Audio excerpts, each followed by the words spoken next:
welcome or welcome back. I realize I don't ever introduce myself and I'm so sorry for that. But today I have a couple of things for you and then I need some suggestions from you. So it is getting into gift giving season, I guess we could say, but also, you know how they do like the my favorite parties or your white elephant gifts, but it's not supposed to be like a gag gift, it's supposed to be an actual real gift, or you know, the whole office party gifts, etc., etc., etc., right?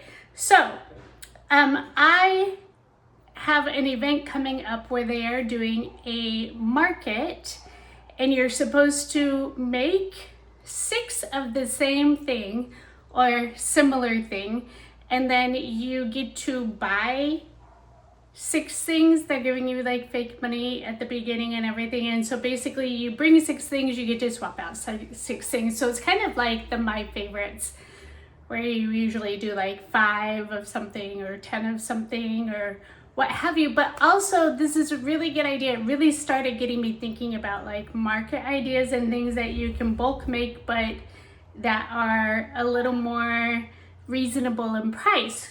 So I did come up with one idea. I did make some things I wanted to show you, but then there were a couple of other ideas I had, and then I wanted to know some ideas from you because I don't know if I'm good with this. I kind of feel like I need to pick something else. I feel like I'm crooked too. Did I make you guys crooked? No? No? Okay. Okay, so I'll show you first what I made. I decided to do baskets because I still have that big old container of cotton yarn sitting next to me, which is on my list for this week of things to do, is to actually purchase some shelves, some cubes or something, and be able to organize my yarn so that I can get it more out of storage and start using it. But I have this container of cotton yarn next to me, right? So I decided I was gonna make baskets, and then I was thinking along the lines of like Halloween and fall, and then I'm like, oh, Christmas is coming up, and then I didn't want to go too far out. I didn't want to go like spring, but then I thought, you know, really if I was doing that, holidays would be a good idea because people can always use a basket for holidays, right? So I did 3 different kinds and then 2 of each kind. Nope. Let me just show you. Let me show you. So I did a fall, right? And here's the basket. And remember, these are just like super simple. You're just making your base to however big you want your basket to be. And then you start working up to however tall you want your basket to be. And then you're done. Now I did like 3 different ways of going up. I did 2 of them in the front loop only when I got to where I wanted it to be. I did 2 in the back loop only, and then I did 2 just went straight up. So you can decide how you want. And these I did straight up. So this was my like fall one, and then here was the other fall one. Now I did this one first because I had this variegated cone of the cotton yarn that's like this orange and yellow and maroon, and it had some green in it and the brown, and I was like, oh, the only color I really have is green, because again, I'm trying not to buy yarn. I'm trying to like use the yarn that I have, and I know I'll get over it. I'm so amazed with all the things that I've been able to make, and I'm getting really excited about like coming up with ideas. But anyway, I digress. So I did this one first, and it just wasn't very fall-y to me. Fallish, fall-like, take your pick. And so then I did the orange, but it's like I have hot green and I have the hot orange, and both of them weren't really fall colors in my opinion. But I think that with the other, I kind of like it. I kind of really love this one, to be honest. I am really liking it. Now these 2 I did just going straight up. So as soon as I hit whatever number I wanted, I think it was like 54, I just started doing 54 all the way around. And I did a complete spiral. I didn't do a connect and then, you know, chain and go up. I did just a spiral. So it was super easy, and I think it took me like an hour.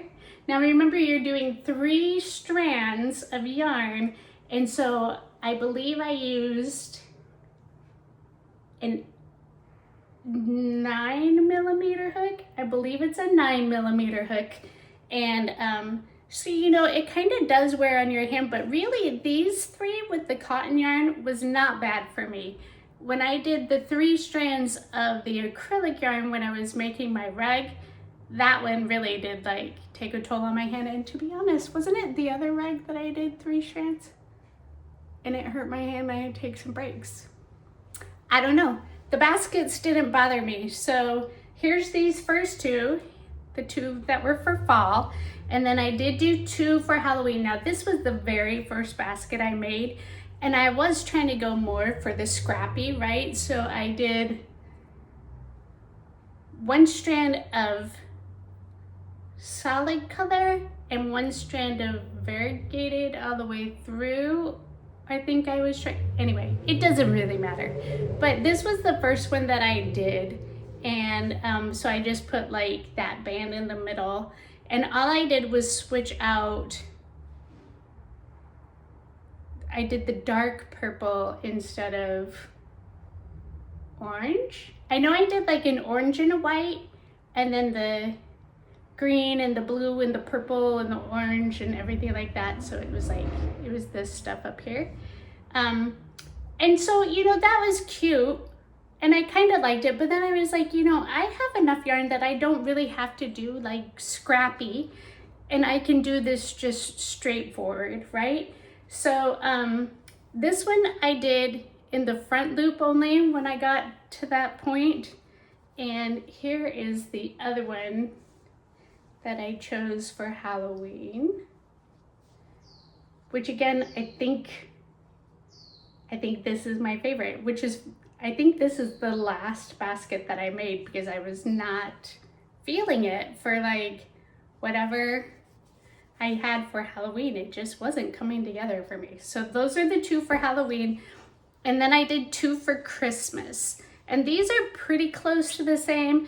When I started this one is just straight red, white, and green. And this is back loop only that I did. And then this one is like a variegated red, white, green color that I put together with white and red, if that makes any sense whatsoever. But so you can kind of see there's a slight difference between the straight green and then like the variegated green. Not a whole lot. I mean, you can kind of see when you're doubling up where it doubles up the green and the red and stuff like that. So here's my 2 Christmas ones. So there's my 6. Now, when I was like looking into this and I was starting to think about it, I was like, oh, I could do a super cute red, white, and blue one for the 4th of July. For some reason, I made this one so much smaller. I don't really know why, but I kind of love it anyway. And look how cute that is. I mean, it's not a whole lot smaller. I think, honestly, it is. I think I did it, I think my stitch is just that much tighter. But anyway, how cute is this? And so simple and so fast. Did I say they take roughly like about an hour to complete one? It really did not take very long at all. And I like got through these so fast. Picking the colors, that was the hardest part. So then I was trying to think of like other things that would be a good idea. Of course, we have like the mesh market bag, super simple. I will link that pattern down below. Actually, I believe it's a video tutorial here on YouTube. So I will link that. And then I was thinking like these bag charms are really cute. You know, that would be kind of a cute thing that you could do for either micros or even for the gift swap. And you could make them in whatever you want. So like I had shown you the pumpkin and the ghost. I still think these fruits are just the cutest, but you can make whatever you want. And I think that these would come together really fast. You wouldn't have to use cotton yarn. You could use the fuzzy yarn. I'm kind of partial to the cotton. So funny because I used to hate cotton. Do we remember that? When I was like, I don't even like using cotton. I'm trying to think of like when I had to change my tune because I had so much cotton. But anyway, I'm kind of partial to cotton because I feel like it holds up a little better, especially like on your bag. So here's another option.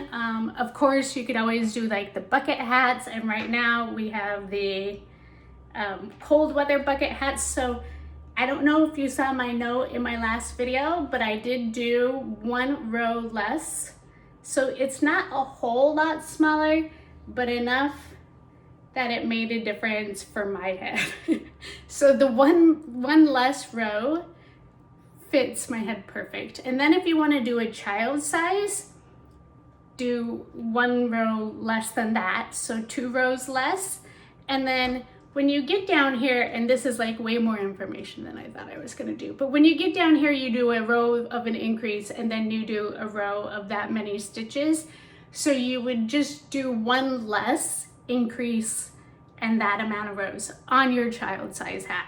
But just a little something. So that's what I have.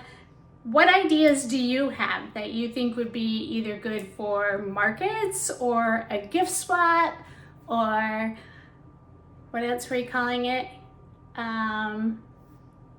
Just little gift ideas. Oh, you know what would be so cute? If you made some of these to put on your gifts, like little gift tag, not tags though, but like a little gift topper. Is that a thing? A gift topper? But I think that would be so cute. Now I gotta start thinking. Now I gotta be thinking for Christmas of what I want to put on my wrapped presents. So cute. Okay, so you let me know what you think would be a good idea. If there's something that I should try, please let me know. I love seeing all the things that you guys are doing. I love when you like tell me sometimes it's things I've never even heard of before, and I love it. Thank you so much for sharing with me, and let me know what you're working on, what ideas you have, maybe something that you're kind of wanting to do but you're a little afraid of. There are some of my whips that I think I've been putting off because I've been a little afraid of them, so just being real. So, but yeah, let me know how everything is going, and I will see you guys next time. Bye.